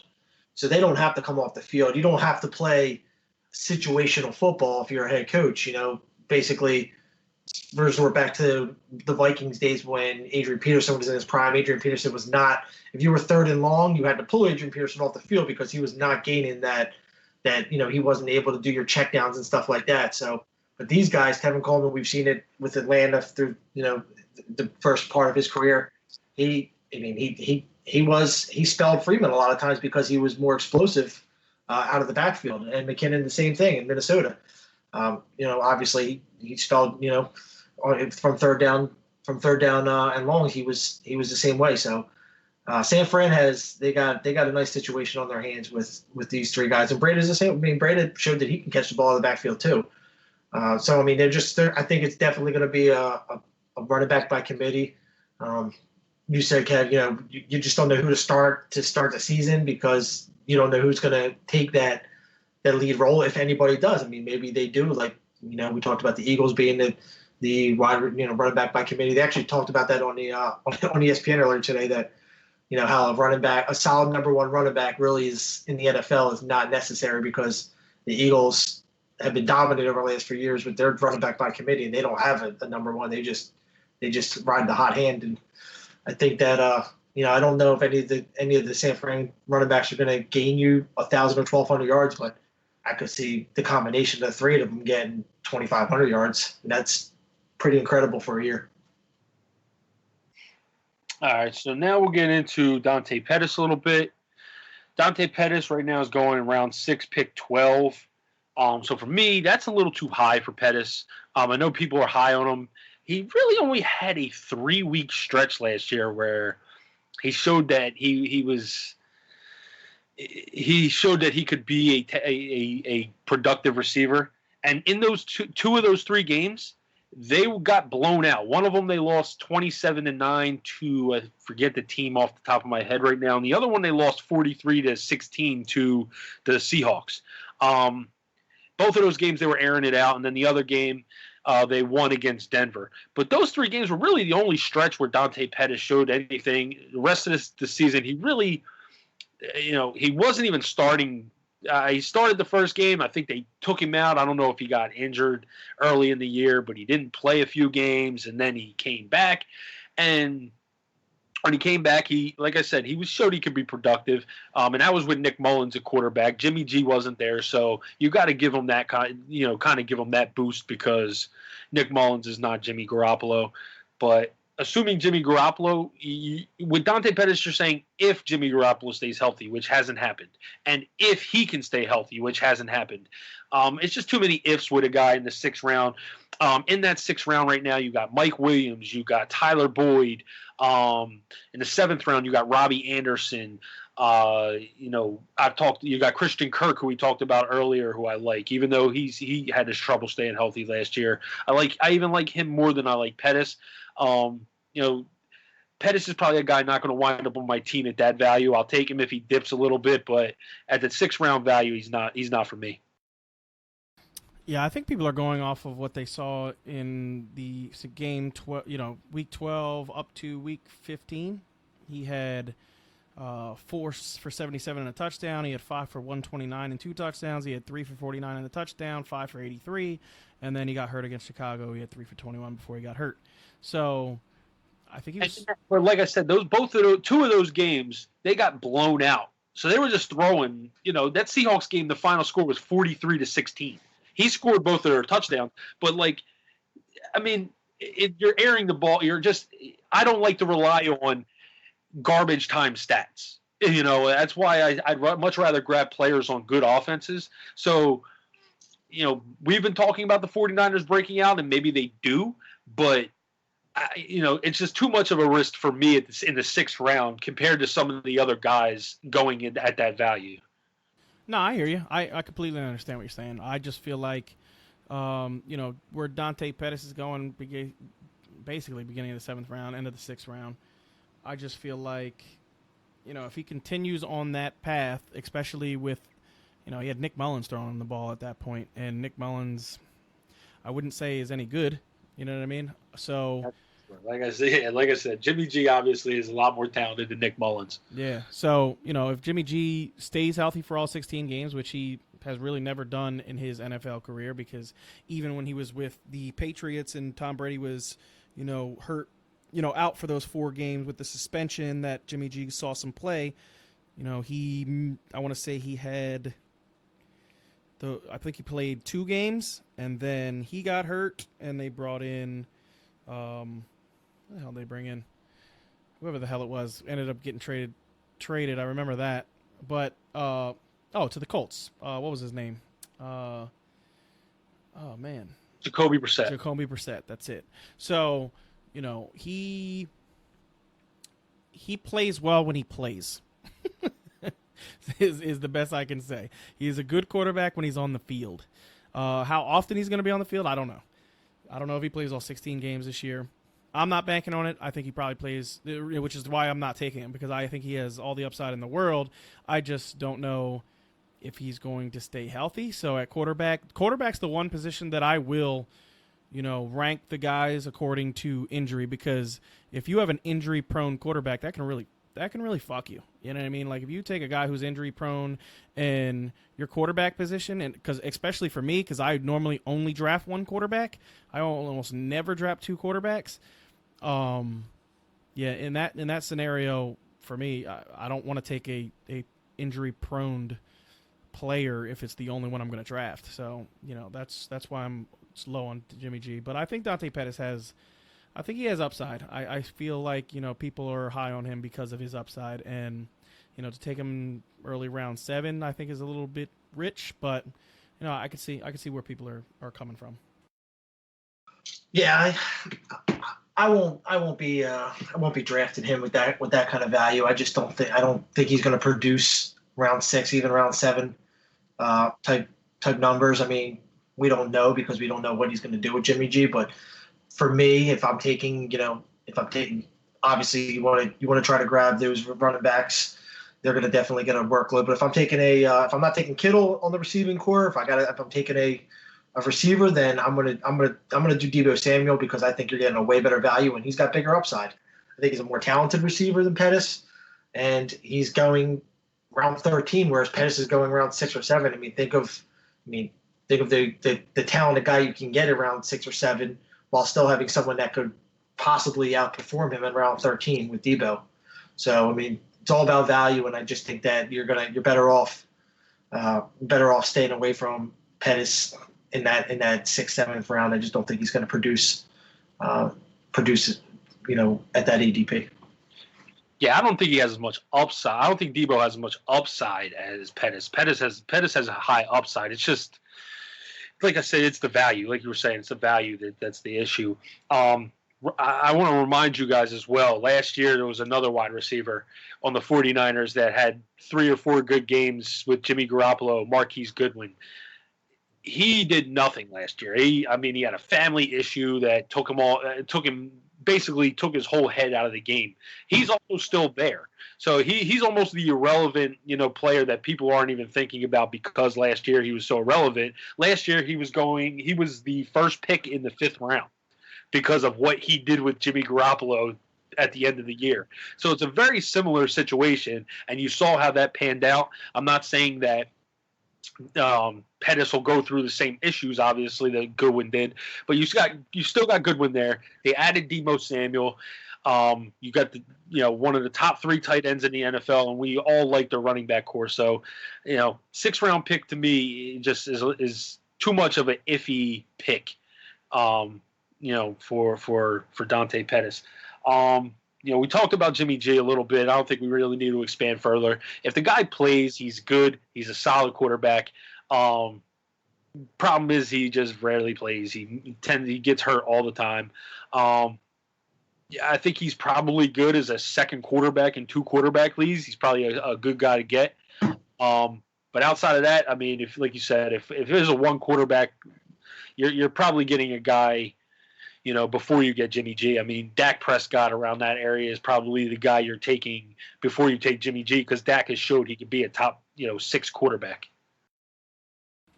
Yeah, I'm not going to, I just spoke on Jimmy G. I think he has all the talent in the world, and he's just, just can't stay healthy. So, yeah, that's really all I have to say about Jimmy. Deebo Samuel. Dan, you kind of touched on him. He's a good flyer. I mean, he's a good flyer late round. I think similar to what I said, Andy Isabella. I think you're drafting a guy there. He's a rookie, so you don't really know what to expect, especially in this offense. But you down there in the 14th round. You're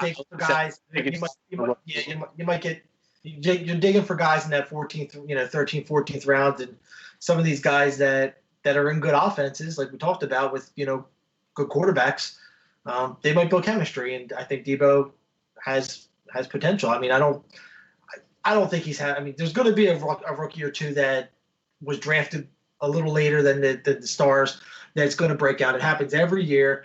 I don't know if Deebo is going to be that guy. I mean, but give him a shot. I mean, if you're digging for guys, he's a good flyer. Deebo, I'll say 3 things about Deebo. So, Deebo is fast. Deebo knows how to get open, and that dude has a nose for the end zone. You know what I mean? He is very good. There's no other way to say it. And if you watch his highlight tapes, you're going to be like, "Holy shit, he's amazing!" But you got to watch his game film. Like, he had a game last year. I want to say it was Auburn. It might have been Auburn, or I can't remember who he played. I want to say Auburn, but the dude had like almost 300 yards receiving and 3 touchdowns. Like, it was just outrageous. He just went bananas. And the other thing I like about, some of the dominant guys coming in, and I think this is another thing about Dante Pettis that is under realized. Dante Pettis was a great kick returner. You know who else is a great kick returner? Antonio Brown, Odell Beckham. It's just really, really good receivers in the NFL, most of them were really, really good kick returners in college. You know what I mean? They just don't do that in the NFL. You know, Antonio Brown still does it, you know, to this day. But, you know, they have that signature where they're, you know, just with the ball in their hands, they're dynamic. And both of those guys, Pettis and Debo, both are dynamic with the ball in their hands. They can score from anywhere on the field.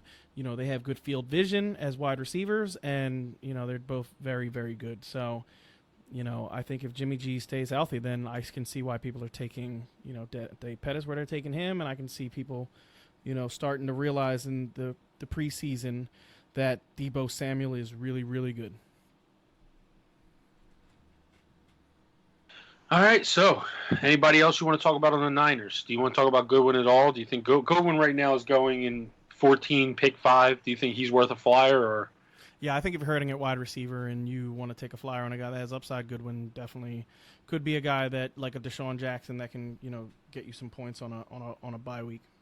Yeah, I agree with Steve. I just I don't. There's not really anybody I'm afraid of on that team. They're just it seems like they're just packed with young talent, and you know, it wouldn't hurt to have a couple of Niners on your team because, you know, somebody's going to do something. Somebody's going to do something. Exactly. I think just whatever. Somebody's going to be catching that ball, and more than likely, it's the guy is George Kittle.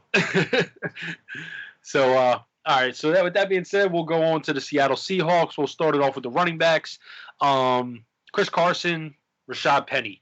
What do you guys think is the upside of Chris Carson, and does Rashad Penny cut into that workload similar to Mike Davis? Does he cut in more than Mike Davis? How do you guys feel about the Chris Carson, Rashad Penny dynamic? In standard, Chris Carson is a top 8 running back to me. In PPR, he drops more into the 13 to 15 range. And Rashad Penny, I think, in either format, is a top 20 running back also. I just feel like, you know, Rashad Penny, where he's going, is one of the best values in fantasy football. He really is. You know, I try to sneakily get him in every single league that I'm in, just because I think the dude is talented. He was obviously taken in the first round, and they are going to run the shit out of that ball. And this year, it's going to be Rashad Penny and Chris Carson. There's not going to be a 3-headed monster like there was last year. It's going to be a 2-headed monster. And I like 2-headed monsters. You know what I mean? I'd rather have a single back get all the touches, but if you're not going to have a single back get all the touches, then a 2-headed monster is much better than a 3. And the NFL is going more and more to the 2-headed monster, you know, at running back. And I think this is one of those teams with a very good run blocking offensive line, and Russell Wilson can extend plays to keep the offense on time, and they're going to grind out first downs. They want to win with defense and running the ball, and Russell Wilson, you know, making a spectacular play a couple of times per game. So, you know, this is a team that, you know, I'm high on both running backs on this team, and I think Russell Wilson, you know, I already said about Russell Wilson. We'll get into him when we get into him. But, you know, the running backs on this team, I think both of them are going to be very good this year. Like we touched on with the Niners, where I brought up the fact about how they're so dynamic out of the backfield with, you know, all three of the Niners committee running backs. But this team they're the opposite. They're runners. This team led the league in rushing last year. And I think they're going to lead the league in rushing again this year. Pure running, and, you know, especially with the loss of Baldwin retiring. And I know, you know, Lockett's definitely coming into his own. He had a really good year, but they're just they want to run the ball. I mean, there's no secret about it. Teams are going they're going to game plan against them to run it, but I just think that consistency and you know, they saw what they did last year and they stuck with it, and it worked for them. So I think you're going to see a lot of that, and it's going to be led by Carson. I think he's going to be a 10 to 15 place running back with top 10 upside. It's just all going to depend on if he gets those goal line carries and how much he can convert those goal line carries. He will get those goal line carries. It's just going to be a matter of he can convert. Or you never know. The Russell Wilson's tricky though. I mean, Russell Wilson does a lot of bootlegs and takes the ball into the corner of the end zone himself. And, you know, I mean, we don't know what that offense is going to be, but I like Chris Carson. I think his value is real good where it's at. Yeah, I don't Russell last year even scored one rushing touchdown. He may have had one, but I think last year 3 carries, no touchdowns. no touchdowns. Yeah. God, yeah. Yeah, real quick. I just want to say, okay. So on that team, Chris Carson had 28 carries inside the 10. The only other person that had basically any carries was Mike Davis, who had 8, and then Rashad Penny had 2. Inside the 5, Mike Davis had 2, and Chris Carson had 13. And of the 13 carries inside the 5, he scored 9 touchdowns. The dude is just an animal. He is literally. No, I just wanted to make a quick point that all these stats that we're reading off, even broken down to inside the 10 and inside the 20 for every team, you can find them on the cheat codes, because it's this stuff that, you know, when you're drafting your team, this is the kind of information that you really want to see. You know, who's stacking up with the touchdown. So that's on our site, and that's probably one of the biggest advantages that you're going to get on our site that you're not going to find on anybody else's, is those cheat codes. But go ahead, Steve. Yeah, but you know, it's, and if you, the reason we do the cheat codes the way we do them, and we say, you know, targets inside the 10 and targets inside the, you know, the 5, and carries inside the 10, carries inside the 5, is because the red zone really starts at the 10-yard line. You know what I mean? The 20-yard line is literally, you know, that 10 yards in there is this guy's trying to maneuver themselves into the 10-yard line to get into scoring position, because scoring position is really the 10-yard line in. You know, that's where most teams score most of their points. You know, when they're trying, you know, very rarely do you see 20-yard touchdowns. You know, I mean, it's normally like 12-yard touchdowns, or, you know, 8-yard touchdown. You know what I mean? Like outside there, they're throwing lob passes. They're not really running from the 20-yard line to the touchdown. You know what I mean? It's just not something that happens a whole lot. So, you know, that's why we put them up there the way we put them up there. But this team is going to run the shit out of the ball. They had, you know, Carson had 267 touches. Mike Davis had 146 touches. Rashad Penny was the third with 94 touches. You know, with Mike Davis gone, to me, that is going to boost up Chris Carson and Rashad Penny. You know, if Chris Carson sees another 10, 15 touches, that puts him in the 280 range. That's awesome. That's really good numbers. You know, and if the rest of those touches go to Rashad Penny, you're talking 150 touch back. You're talking about 2 backs that are going to have, you know, a significant amount of work on that offense, and they're going to be good. I think Chris Carson is the perfect RB2. I think he has top RB1 upside, but, you know, you look at last year. Last year he finished in standard leagues as the number 15 running back. He missed 2 games in that span, so over 13 weeks. You know, or 13 through over 13 games over the first 16 weeks. Would it be? Yeah. Okay. Yeah. So with that being the case, I just, you know, he finished 15 last year in a very, very good season. I just don't see how he gets that much more in fantasy production, especially compared to some of the other guys. You know, with some of the other guys like the Aaron Joneses, the Marlon Macks, the Kerryon Johnsons, who everybody, like, you know, everybody loves these guys. These are all guys going ahead of Chris Carson.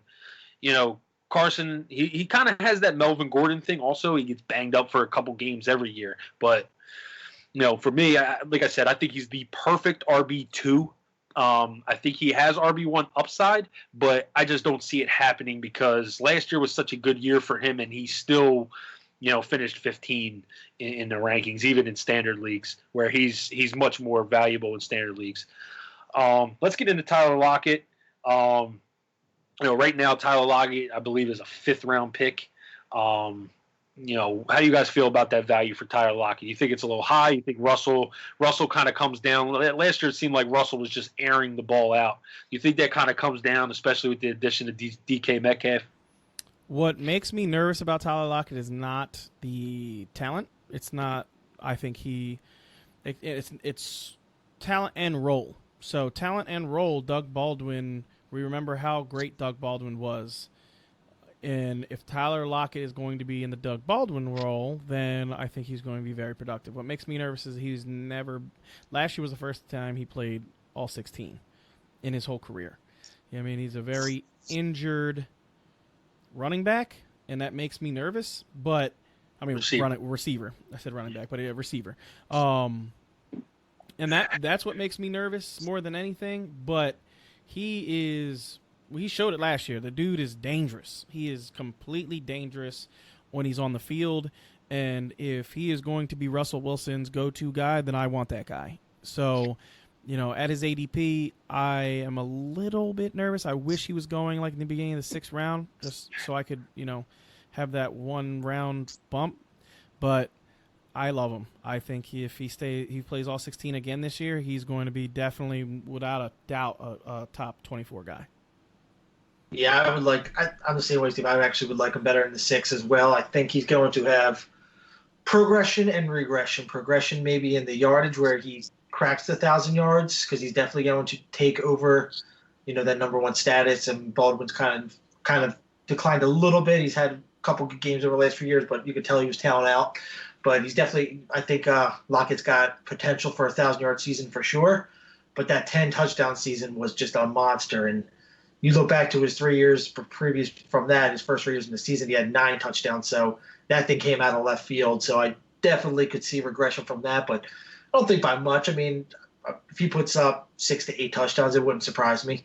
He's definitely, he built chemistry with Wilson. Wilson is a stud of a quarterback. He's gonna make plays with his legs, with his escapability. So, round 6 would be nice. If you're someone that really love Lockett and you want to take him around 5, I think he could live up to it. But I just think that I'm kind of with Steve on that one. He just worries me a little too much. I'm not sold on him. I mean, if the guy comes out and does exceed what he did last year, it wouldn't surprise me. But I'm playing it a little safe right now, and just a little too unsure. Just going off of the years before his year last year and the consistency of those years. And that's exactly where I'm going to pick it up. 9 touchdowns total in his first 3 years. And he outscored that number last year in itself. We've kind of talked about Russell Wilson a little bit. We talked about him on the quarterback podcast.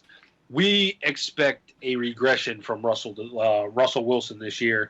He was just, incredible with throwing long touchdowns last year. He wound up with a total of 35 touchdowns, which is the most in his career. The year before he had 34, and then 4 years ago he had 34. Last year he had 35. I don't. If we're going to say that this team just runs and runs and runs the way they do, I see regression coming from Russell. And if I see regression coming from Russell, I'm going to see regression coming from Tyler Lockett, just because he's never been that guy. I don't think he has the makeup of the Doug Baldwin role. Doug Baldwin has more of the slot, get open, kind of, make a move in and out of your cut. Tyler Lockett's more of a straight.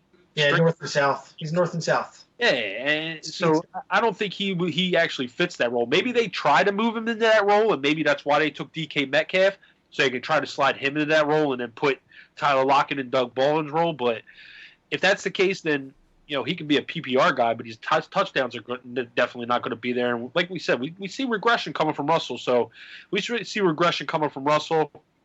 There's probably regression coming from Tyler Lockett as well. So he's probably the more I talk about these guys in the 5th, 6th, 7th round, I'm not really interested in a lot of those wide receivers, and seems to be actually that's where I'm trying to get running backs. The Rashad Pennies, the Tevin Colemans, the Miles Sanders, those guys. Like we've been talking about those guys. We've been talking about how going wide receiver early and getting those running backs. I mean, a lot of guys don't like the 5th, 6th, 7th round guys. I mean, once you get, I think, past Mark Ingram is kind of where it gets a little sketchy. But, I don't mind Coleman. I don't mind Penny. I don't mind, Miles Sanders, even Jordan Howard to begin the year. Like, these guys, running backs are going to show up. I wrote the article about the, going wide receiver, and kind of going zero RB. And if you look at last year's running back situation, I'm a little off topic. I was talking about Tyler Lockett, so I'm a little off topic right now. But if you look at last year's situation, there was like 13 running backs out of the top 24 running backs drafted that didn't even finish as a number 2 running back. I mean, that's crazy. So to me, you're going to have running backs popping up throughout the year that you don't even know. Like, I'll give you an example of a name that I've been hearing. Bruce Anderson from the Tampa Bay Buccaneers. We talked about the Tampa Bay Buccaneers the other day. We didn't bring up Bruce Anderson because he's not being drafted, but Ronald Jones, Peyton Barber, they both stink. Neither one of them has shown anything. So maybe Bruce Anderson gets that role and winds up being really good. Andre Ellington was added to their team. He's a guy I talked about in the previous podcast. Like, running backs pop up. You know, injuries happen, new running backs come up. It just happens every year. Last year was no different.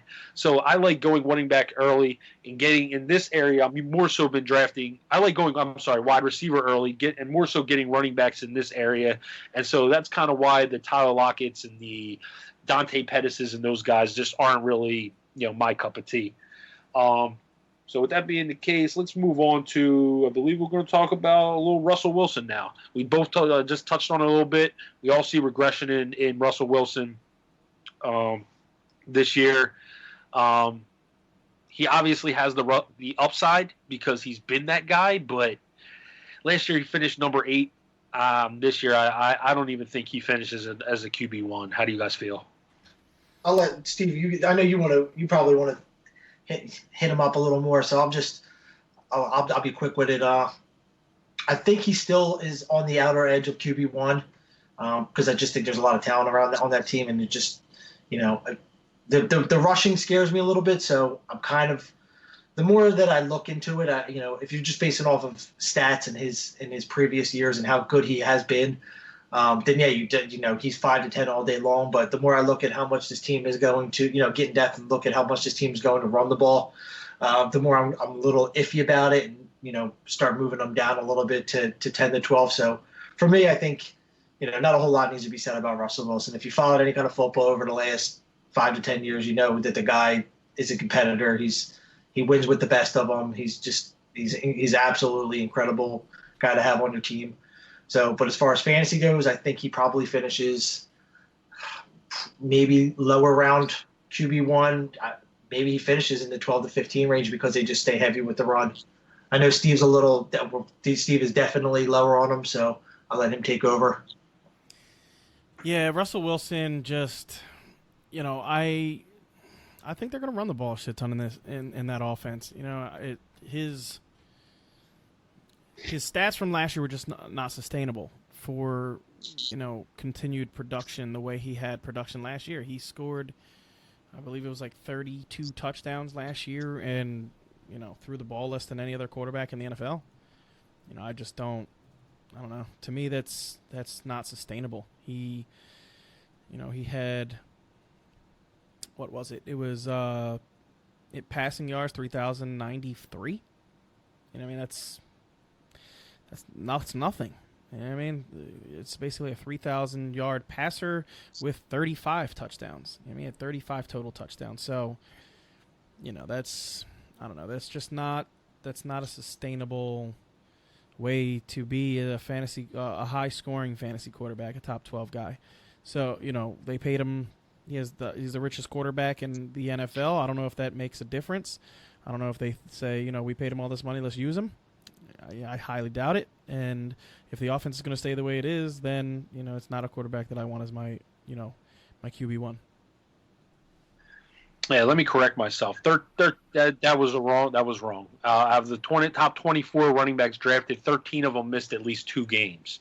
So, just like I said, it's just injuries wind up playing a part in running backs. I said out of the top 24 drafted, 13 didn't finish as RB2. It's actually 13 missed at least 2 games. So let me correct myself there. So we'll go into probably the last player we're going to talk about. I don't think there's anybody else, maybe somebody else that you want to bring up, but DK Metcalf. He's going right now in round 9 with pick 11. How you guys feel about DK Metcalf? I wind up usually missing on DK in mock drafts, mainly because this is the area I'm aiming for quarterback. So I think that's why I kind of miss him. But I do not mind getting DK on my team as a flyer. You've heard Russell Wilson talk about him, and he's really excited about the things he's been doing. So how do you guys feel about DK Metcalf? Do you guy to add to your team or guy you're staying away from? I wouldn't say I'm staying away from him. Just like you said, I'm drafting other guys where he's going. You know what I mean? It's a situation where in where he's getting picked, there's more value in other guys. I think, like I said, in such a low volume passing offense. Go ahead, Dan. What are you about to say? He's going in that area where, like I said, I'm aiming for quarterback kind of in that area. The Carson Wentz, Jared Goff. We just talked about Jared Goff. That's pretty much where he's going. Plus, I like taking a gamble on the Deontay Foreman's, the Royce Freemans, the Jerick McKinnons. Like, all those guys are right in that area as well. That's probably why I missed the boat on DK. Yeah, I hear that. To me, DK is a good receiver that is super injury prone and is coming out of college basically on a neck injury. So, I don't know. Where he's going, I just don't feel comfortable taking him there. He could blow up. I mean, especially with the way his play style is and the way Russell Wilson likes to throw bombs down the field. He could pan out and be really good. He could also be Deshaun Jackson, where every once in a while he gives you a big game, and in other games he does absolutely nothing. Or he could just be, a complete dud his rookie year, because they run the ball so much, and Tyler Lockett is heavily used, and David Moore starts playing more because he showed that he could play last season, and there's just so many ifs, and I'm not taking a guy with that many ifs where he's going. Yeah, I can't figure out how I feel about him. I don't know. I'm trying to think if he's being drafted in there because of the potential and, being with Russell Wilson. And, I mean, a lot of teams in the draft stayed away from him because of the injury, I mean, they were scared off from him. I mean, we've all seen the social media stuff, and we saw, we heard about his combine, and the guy's an absolute freak of nature, and Wilson's talking him up, saying how much chemistry they have. So potential-wise, sure, but am I going to take a guy at number 9 that we saw have a mediocre college career? I mean, he got outplayed he was hurt a lot, but A.J. Brown was the number 1, and he went way before DK. But now A.J. Brown's obviously in fantasy's going way after, because he's in a shitty Tennessee team, and DK's on the the sexy Seahawks team, and DK's getting a lot of the hype. He's been getting the hype since before draft. So I would probably stay away at number at 9. I think I would like guys a little better than him there. But I mean, it really just depends on if you want to take a flyer on him, and it could pay off. I mean, he's got the tools, he's got the quarterback. It just comes down to really produce. Yeah, real quick, the last thing I want to say on this team, I do want to bring it back to Tyler Lockett real quick, because I don't know if I gave my full vote of confidence towards him. My favorite stat for wide receiver is YPRR, and it's yards per route run. To me, it's my favorite predictive stat for if a wide receiver is going to be good, and which is why I'm so high on Julio. Julio has been the best YPRR wide receiver for the past 3 seasons of fantasy football. Yards per route run, he's always over 3, which is amazing. You know how many routes he runs, he's always over 3. Tyler Lockett was the 13th best wide receiver in YRPP, and he had 2.67. Superstars have that number.